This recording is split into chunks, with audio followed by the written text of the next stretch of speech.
Welcome, friends and colleagues. Today we have got together for a different occasion. You know, all of us, Dr. Yash Lokhandwala, Dr. Brian Pinto, and myself, we are cardiologists, and we have been in the city of Mumbai for last few years. But today it's a little different thing which we are going to discuss, and it is going to be related to the incidences of sudden cardiac death and how we are going to take care of it.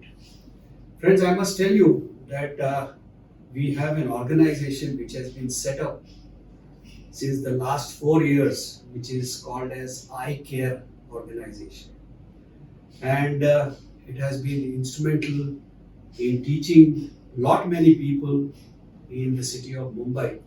And the credit goes to these two cardiologists in the city of Mumbai, Dr. Brian Pinto and Dr. Yash Lokhandwala.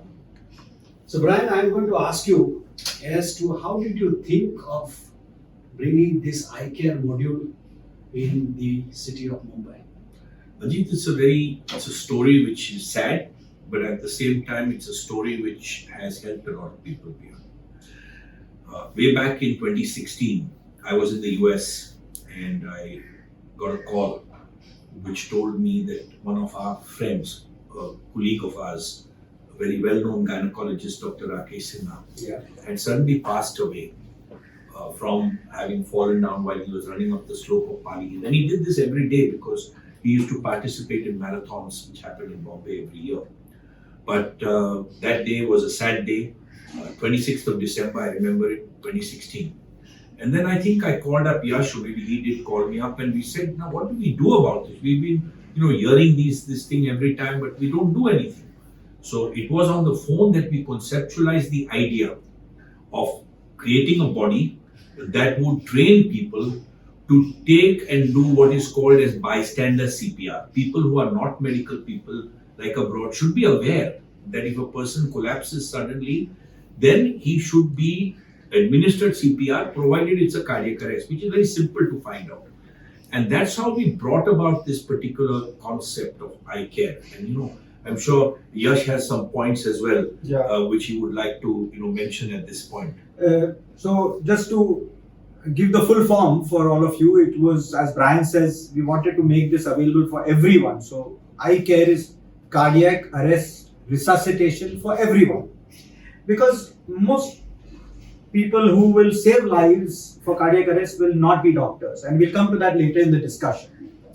And while Ajit gives us compliments for training, actually our team, which we have, though we initiated this project, but the people behind the scenes actually have been training a lot of people, and which also we'll discuss in the course of this. And that too, these two people, Somaya and Anand, have actually trained more than 125,000 people. That is 125,000 people, which is a huge number, Ajit. And the second thing is that, as you was mentioned, besides Rakesh Sinha, around about the same time as Yash was mentioning earlier in our conversation, Dr. Samir Desai, the urologist, then we had another very good friend of ours and colleague, Dr. Prasanna Nayagesh.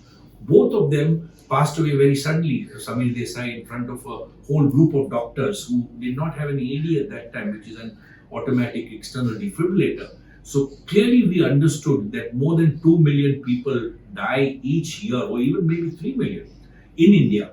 And that made us think that these people, many of them under the age of 50, may actually survive if this program was brought to fruition. So I think that's how iCare started. Of course, it took us almost 6 months to get the body going, and we were fortunate to have Dr. Armina Fernandez also to help us to get this place, and mainly Holy Family Hospital, because they gave us the facility to start, they gave us a place to start, and I think Holy Family has to be complimented that they gave us all these things. They haven't charged us for that, and they've supported us completely. And it's an initiative, though we were the founders, but I would say it's an initiative of the Holy Family Hospital. Yes, would you? Yes, I fully agree. Otherwise, it would have been impossible to start this. Actually, we also thought, Ajit, that we had many doubting Thomases amongst our own colleagues that you'll do this, but what will come of it? we will stand and clap if something comes out of it, but we are a little afraid that whether they will achieve anything. And I said, yes, this is a drop in the ocean right now, but we cannot wait for the government a lot of other Other health problems. issues to be tackled. Absolutely. And we as cardiologists, if we who are seeing this, we know the problem, we know that lives can be saved.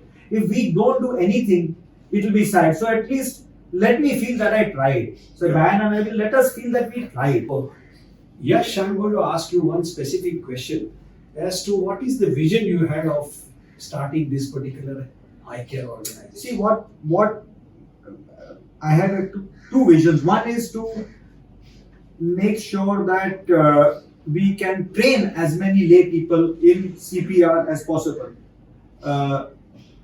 It was estimated that if 20% of the population of cities, and this we understand this can be done in cities, to do it where communities are spread out is difficult, but in the cities of India, and let's start with Mumbai, and we started with a very humble vision of Bandra and its surroundings, the western suburbs. True. If we can train 20% of the population in the western suburbs from Bandra to Andheri, and then see how many lives we can save, and hopefully this idea catches up with others. We were fortunate that in the initial part we got a good grant from Bajaj Foundation, which allowed us to set our organization in order, and then let 100 flowers bloom. Let others get convinced. Let we be convinced, and then this movement will spread. That was my vision, and my other vision or our vision is that ultimately nobody should be allowed to die without suddenly of cardiac arrest without at least trying to save. So I'll ask you one counter question as far as, did you find any stumbling blocks? Oh, there are huge stumbling blocks. One, as you said, if Holy Family had not supported us, where would we have at the place? See, many True. of our colleagues, including you and me and others, did these one-off programs where we would go for a lecture, talk about sudden death, teach some people, but nothing comes out of it until it's a concerted effort on a consistent and concerted effort. So having a place, having funds, having full-time people, because we can do only so much and no more. Luckily, we had full-timers who have stuck with us, Sumaya, Anand and Vilma, and they conduct all the training sessions. Where to get the funds, where to reach out to people, to convince people to attend. And there were multiple, and there still are stumbling blocks, but we are learning to tackle them as they come. So Brian, as you said that Holy Family took the initiative to help you out in establishing this particular organization. So how exactly did Holy Family assist you in this particular project? I think, the most important thing that they did was unequivocally, they did not ask us anything as far as place was concerned. They gave us the place and they gave us their various halls to conduct innumerable programs. And before the COVID time, we had many programs in Holy Family Hospital. And these programs set the ball rolling. We had these heart marshals being trained, which is that they attend so many hours and then they can be Conduct an they exam. can conduct an exam, and then we would have train the trainer programs, because ultimately a group of 5 people cannot train everybody. So you have to have trained the trainers. This is what Holy Family helped us to do. They set us up. We got our first, administrative help. We make a request also to corporate bodies, to CSRs, to whatever, to fund this project, not for any other thing, but to make Mumbai and India, first Mumbai, and then the rest of the country who are joining us now. Many of our colleagues are joining us from Ahmedabad, from Pune, from Guwahati, from everywhere. Chennai. They're asking, how did you all start this? So many young people. We just had this actor, Siddharth Shukla, I think, Shukla. who died in the gym. I felt it tremendously bad. Then there We was had 2 more doctors recently. yeah, we had 2 on the same doctors. day. Roy, that One Dimant from Roy, whatever he was, a radiologist. radiologist from And one for the Fukiravel. gynecologist. Yes, and the people are all 35, 40, 45. It's very sad that no CPR is still being administered to them, and that nobody knows about it adequately still. 1,25,000 people being trained is not enough. We need 10 to 20% of the population. So that means in every household, That is the vision. one person should know CPR at least. If all of them know, it's great. And I have one idea. This is my vision. My vision is that whenever you go to any place, party, this, that, the other, please spend 5 minutes talking about CPR rather than talking about anything else, so that at least that family knows about it, the other families around know about it, and there's no harm in demonstrating it also over there. They'll be happy with you at some point. Some of them may make fun, that's okay. But it will teach them that this is what you need to know. Some countries you don't get a driving license without knowing CPR.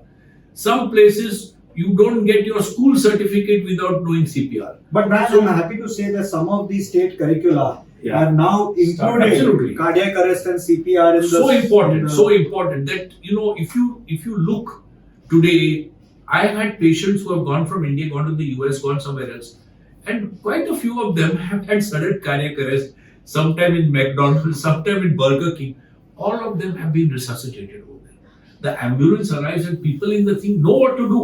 Yeah. So CPR is, so this is what is our vision for So India. Ajit, my vision for the next 10 years is that, in the best of cities, like say Seattle, for example, out of hospital cardiac arrest, up to 50% people survive Absolutely. and go home. Yes. In India, it is less than 0.1%. Absolutely. So that 0.1% figure, I'm not saying we come to 50%, but if we can bring to 10%, that will be a great task achieved. True. Yash, as far as the eye care is concerned, do you do training only for the doctors or it is for the lay people also at the same time? And how do you conduct now? You have two avenues. One is before the COVID era and now it is during the COVID era. So how do you take it forward? So actually, before the COVID era, they were all sessions which were physically present sessions with mannequins. For example, as you know, during a national cardiology conference, we trained 500 people of the Railway Protection Force. And the other associations with us, the Anesthetists Association helped quite a lot. Dr. Manju Sinha, Dr. Deepa, the anesthetists also have been part of it. So we used to do those. And our team used to conduct sessions here in Holy Family. The pandemic was a little bit of a setback because everything stopped for a few months. But Yeah. then, probably from June last year, we restarted and we learned how to conduct online sessions meaningfully, and it has been a big boost. For example, Ajit, in 3 sessions on 3 days, we've trained about 60% of the Ahmedabad police force Excellent. online, and because they collect in auditoria, in police stations, or individually and attend. So the online sessions have managed, in fact, to make cover a much wider audience Great. for training. Great. So does it make any difference as we're not having hands-on experience? It could make some difference, but let me give you an extreme example. There have been examples where people in countries, for example, in the USA, you call 911. When there's been instances, someone has cardiac arrest, 911, the operator realizes this person doesn't know anything about cardiac arrest, asks questions, makes the person identify cardiac arrest, gives instruction on the phone how to give cardiac massage to a person who's never had any training, and lives have been saved. Of course, along with massage, then ambulance arrives and you shock the patient, but lives have been saved. So, an online training for any reasonably understanding person is enough to be able to save a life. Yes, training on a mannequin with supervision would be even better, but here you get a much wider reach. Yeah, very good. So you have a general idea, but once the COVID era goes off, I think online will make. And a lot very of difference. important, is now that it's very clear that, not now, but for the last 10 years, that it's no mouth-to-mouth breathing is required. Absolutely. So it's only compression. So even in the COVID era, as long as you're masked, you can definitely give a CPR. Excellent. So Brian, we have established this eye care since the last 4 years.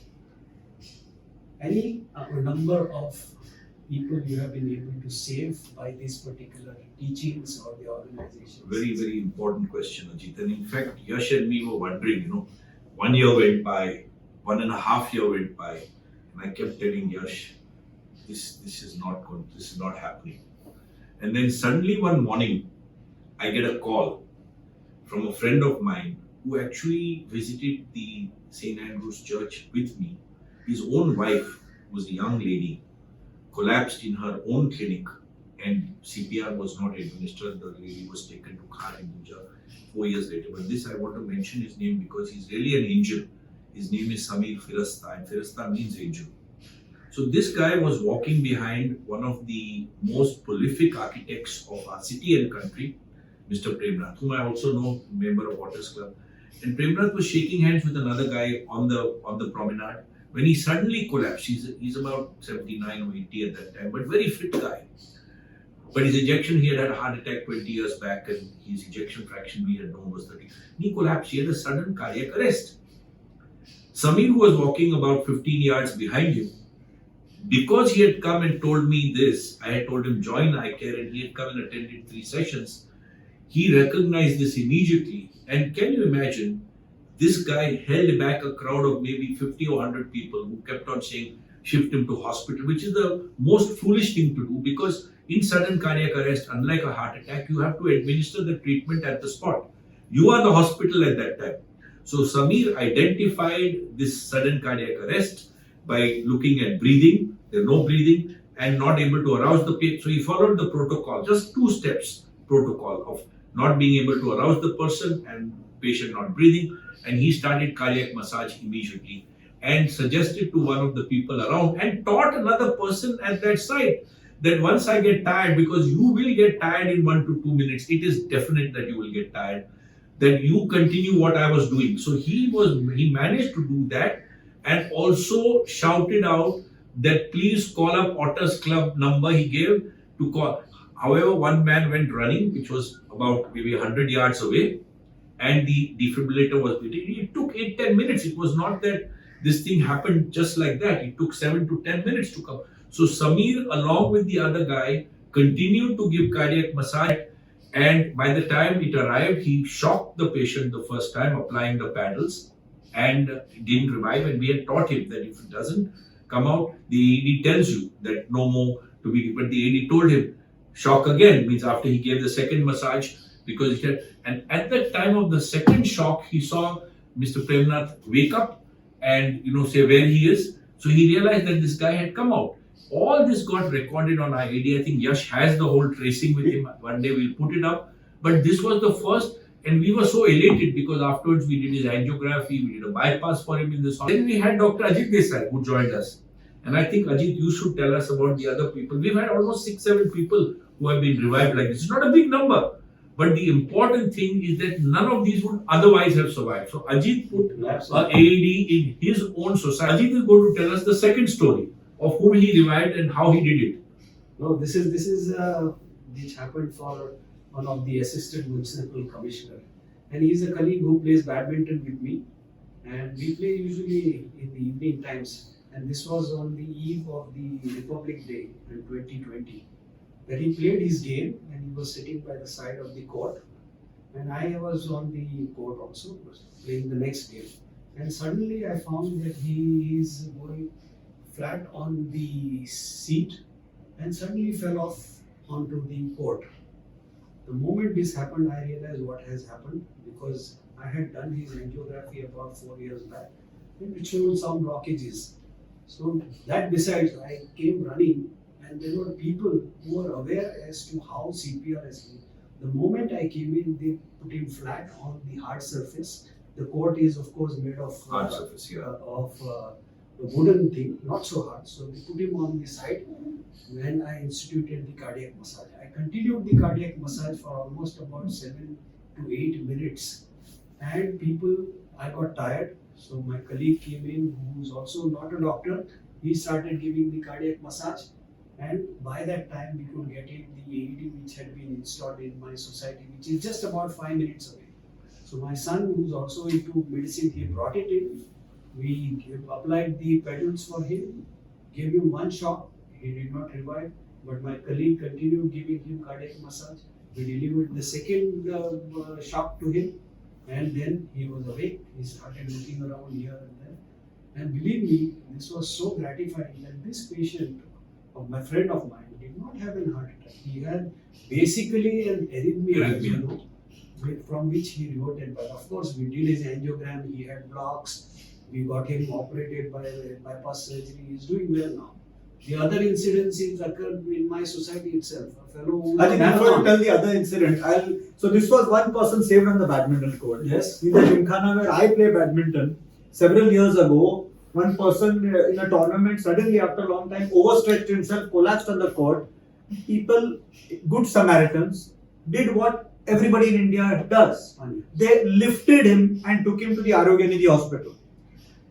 It took a good 7, 8, 10 minutes by the time he reached, by the time he was 8 minutes of 10 minutes of cardiac arrest, they tried whatever they could, he could not be revived.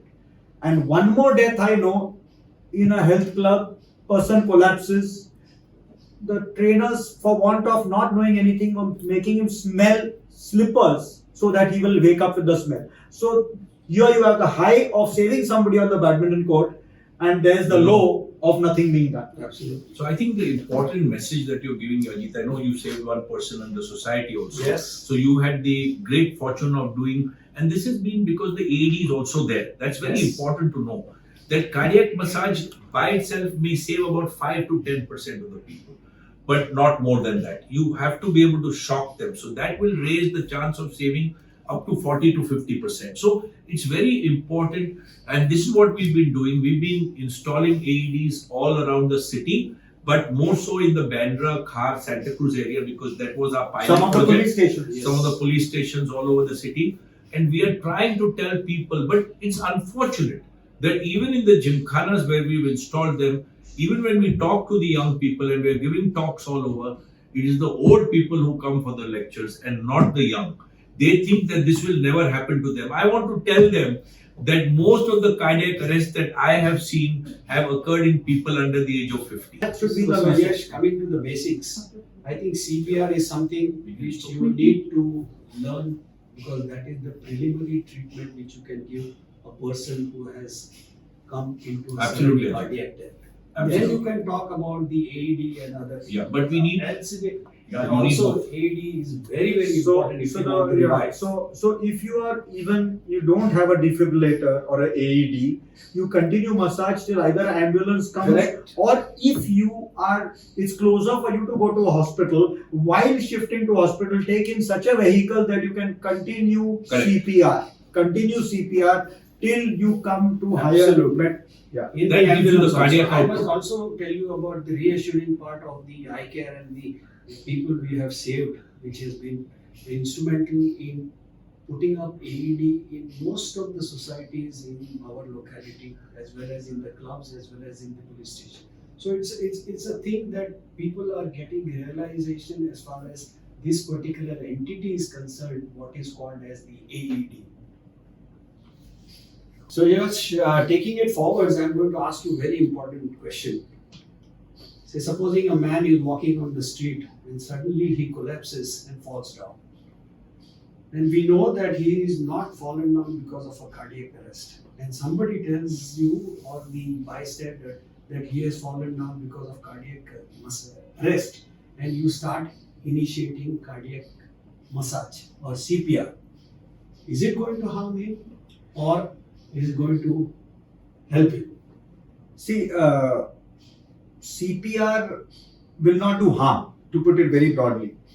If it's not cardiac arrest, if it's a common faint, for example, usually the person, once he falls down in a flat position, is going to spontaneously only wake up in a few seconds. So even if you give him 1 or 2 massages, the patient is awake, you're not done any harm. If it's real cardiac arrest and you give vigorous CPR also, you're not doing any harm. Sometimes you can have, people ask this often, that will I damage the rib? Yes, sometimes the person is very frail, you can have a minor hairline, what is called, of the rib. But that's in a real cardiac arrest situation where it's not going to, if you're saving a life, that little bit damage to the rib is really inconsequential. Absolutely. So in fact, they say that if you are giving an effective cardiac massage, you may have some rib fractures. So, but you don't have to bother, because it doesn't make any difference as far as the outcome of the patient is concerned. So, Brian, coming to the important question, if you have a sudden cardiac death while a person is running for a marathon, or he has just finished his marathon and he comes up with a sudden cardiac death, what is the cause? Because we see these things happening in people who are supposed to be physically fit, doing marathons, or people who are going to the gym, exercising well. And most of the time this happens not during the process of the physical exertion, but just about 10 minutes after that. Absolutely. Ajit, you just Physical. mentioned, you brought up a very, very important point, Ajit. And I think it's so important that it be told over here. This we have seen, as you mentioned, in this badminton player of yours. And we have seen that in most marathons that have happened in Mumbai, especially the Mumbai marathon, I always predict that 2 to 3 people are going to die. And it happens. It has not happened in even one of them. And why is that? If you look at the data from the West, you will see that per 1.5 million runs, there is one death. However, in India, I feel that it is per marathon that there are 2 or 3 deaths. So there is big, wide difference between what is quoted in the West and what happens in our country. There are a couple of reasons for this. One of which I feel is that many people who run the Bombay Marathon or run marathons without training adequately, they may have trained a little bit, but they haven't trained adequately. They actually stretch themselves to such a limit, and we are in a hot, humid climate also. No exercise is extremely bad. Mild to moderate exercise is good. And what do you call mild to moderate exercise? 30 minutes of walking, brisk walking every day, 5-6 days in a week. However, you can go beyond that. Now, once you start stretching yourself to the limit, like in a marathon or in very vigorous exercise, remember Or the weights, people are going crazy over those. heavy weights, and then taking protein shakes. So all this put together increases your chances of electrolyte imbalances and other imbalances in the body, and therefore you are at an increased risk for a sudden cardiac event, especially when the adrenaline surge is extremely high, and in the 10, 15, 20 minutes after the exercise when you are cooling down, that is the period. And if you have had a late night, don't get up at 5 o'clock in the morning, because we have seen many executives do that.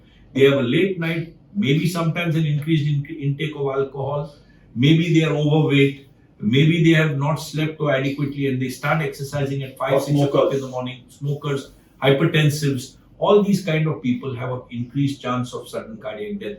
So if you do it, please warm up correctly, don't over exercise, see that you take enough rest, see that you are adequately hydrated. These are all the important things that you need to do. People, don't allow your trainer to push you beyond a certain point. These trainers, many of them have no knowledge about the heart, they have no knowledge about resuscitation, and this should be our next aim, to train gym trainers, because maximum deaths I have seen today is in the gyms. You don't have to take care of the risk factors into inverted commas. So you have to look after yourself, particularly if you have a very strong family history, whether you have got underlying diabetes. We know that diabetes, India today is the capital of diabetes problem, or blood pressure. As I tell them, you should know your levels, blood pressure levels, your cholesterol levels, sugar, and your sugar levels. So it is very important for these young people to know all these things. and smoking, And tobacco. smoking, of course. As I put it, 4 S's. You have to take care of your stress. You have to quit smoking. You have to be self-disciplined as far as eating is concerned and exercise is concerned. So Yash, the iCare organization under your guidance has thought of having the National Sudden Cardiac Arrest Week. What is the idea, and what has prompted you to have this particular week? See, actually, during a few months ago, it was just about 2 months ago, that the discussion was how do we carry this to a much more widespread audience. And we also realized that doing it just in Mumbai and the western suburbs and Mumbai, and little bit here and there, which we've been doing for the last 3 years, it would be much more impactful if we could do it all across the country and over a consistent period of time. So we thought, in fact, Dr. Brian suggested a month, and then we came down to this thing of a week, because that was what our manpower would allow. And we said, let's try to get other organizations. So Ajit, in fact, you got in the Cardiology Society of Mumbai, and we got other organizations, the Indian Anesthesia Association, that's their Resuscitation Council. The STEMI India. Then the STEMI India.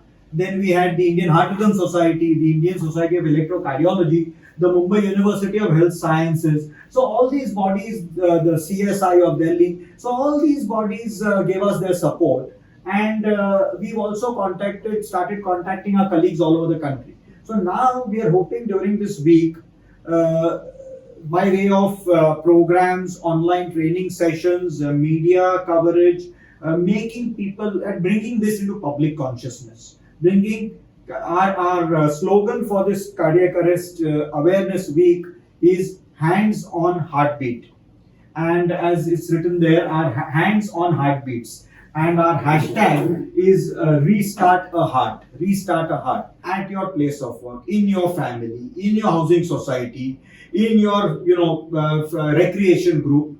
Keep talking about this, spread it, because as Brian says, is the younger population who learn CPR. They will be alive for the next 40-50 years, and surely in their lifetime they will come across an occasion where they can save a life.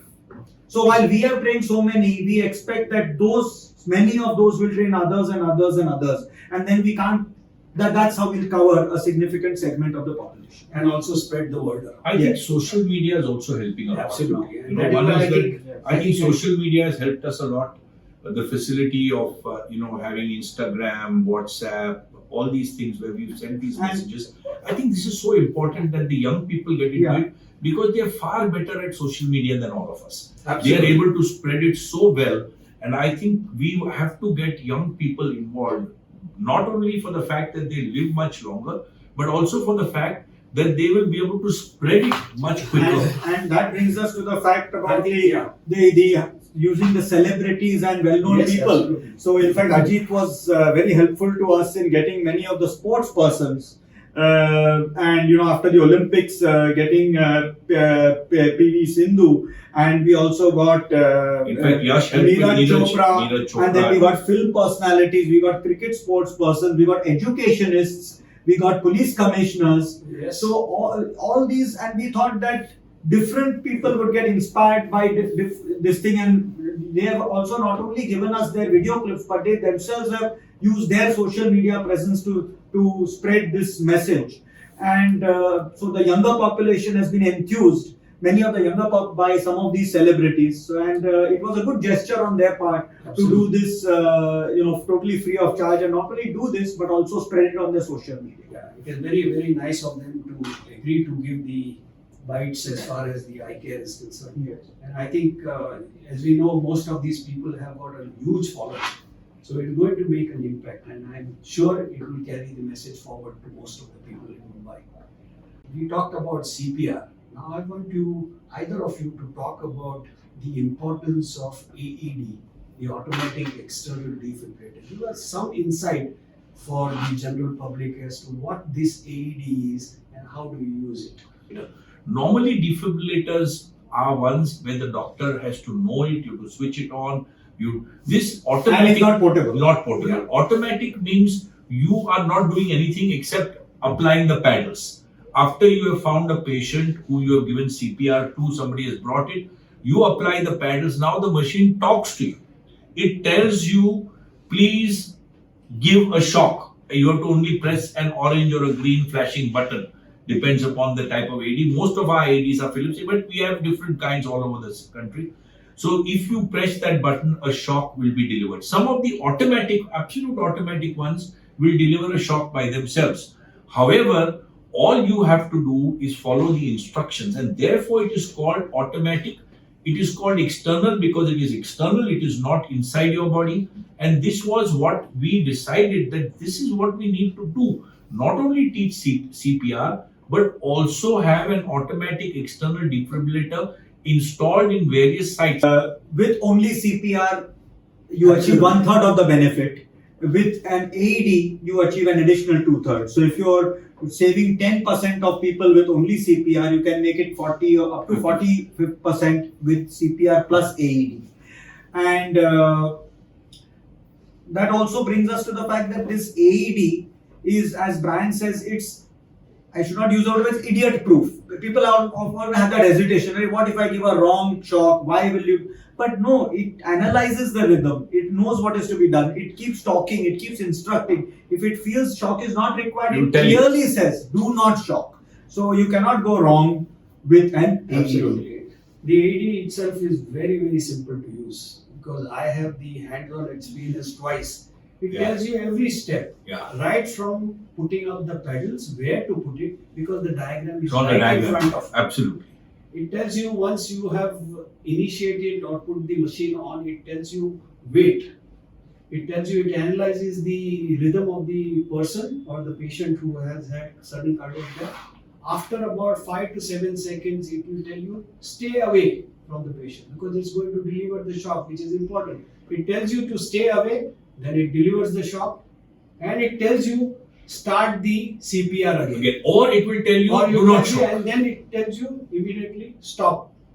Very important. Very important to continue CPR because CPR gives you about 40 to 50%. If administered well, that means you're pressing down on the sternum, the lower end of the sternum, by at least 5 centimeters. Very important that you give it in that. So the online training sessions are on all the time, Yes. and they have this awareness week, which is going to be there from the 25th of September to the 2nd of October. You can just click on the QR code that is available over here, and you will get, and they are free training sessions. Remember, we do not charge for the training sessions. This is only to improve the ability of people to know about CPR. It's very important that our people are encouraged. More people click on this code. More people know about it, and the online facility that gives you virtual handling. We want to change in the country. This is something that we want to do. So, Ajit, I think. And I'm sure that if you all get together, and now that we have achieved that, we've gone past that skepticism. As we say, someday we will hum honge kamyab. Right from the beginning. Not only the online session, but every session conducted by iCare, in person, online, has been completely free, and that's the way we want to continue. And you can take advantage of having a particular society or a club or a recreation place. Just call them up and they will arrange for the online, or could be as soon as the COVID is over, to have an actual demo as far as the CPR is concerned and the use of AED is concerned. I think we have come to the end of this particular discussion. I must compliment iCare organization and both of you for initiating this particular thing, and not only you but the entire team of iCare, because they have been doing a Tremendous great job, a tremendous job as far as initiating the action as well as putting it across to the lay people as to how to initiate CPR and giving them an idea as to how AED needs to be used. I think this is going to be highlighted as far as the awareness week is going to be there from the 25th of September till the 2nd of October.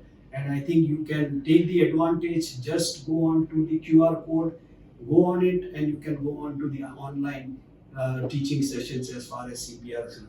So friends, please take advantage of it and join hands with iCare to move this particular organization as well as the movement forward and save lives. Thank you so much. Thank you. Thank you. Thank you.